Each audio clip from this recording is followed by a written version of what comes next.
Il est des silences qui pèsent plus lourd que les mots. Des silences qui étouffent les cœurs sous le poids des convenances.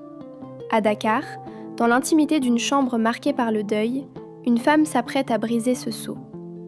Ramatoulaye prend la plume, non pas pour se plaindre, mais pour se délivrer. Mariam Abba ne nous a pas simplement laissé un livre, elle nous a offert un miroir. Une si longue lettre n'est pas qu'un récit épistolaire. C'est le cri de ralliement d'une génération de femmes africaines debout à la croisée des chemins. C'est le portrait saisissant de deux destins qui, bien qu'unis par l'amitié, vont s'écrire dans des directions opposées. Celui de Ramatoulaye, la gardienne, et celui d'Aïssatou, l'insoumise. Regardez-les, deux visages d'une Afrique en pleine mutation. D'un côté, Ramatoulaye incarne la femme traditionnelle. Elle est la garante des valeurs, la colonne vertébrale du foyer. Sa résilience est sa force, mais aussi sa croix.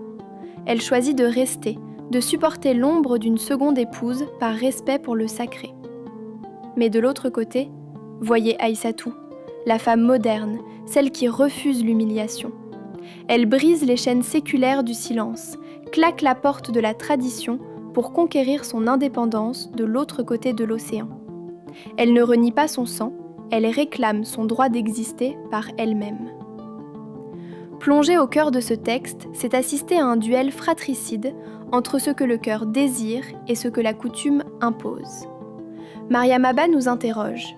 Peut-on être moderne sans trahir ses racines ? Peut-on rester traditionnel sans s'oublier soi-même ? Ce n'est pas seulement l'histoire d'une trahison amoureuse, c'est l'histoire d'une libération spirituelle. Aujourd'hui, l'écho de cette si longue lettre résonne encore dans chaque ruelle de nos cités et sous chaque arbre à palabres. Car le combat pour la dignité n'a pas de fin. Mariam Abba nous a montré la voie, celle de la parole qui libère. Restez avec nous sur Amani TV pour continuer d'écrire ensemble le récit de notre Afrique.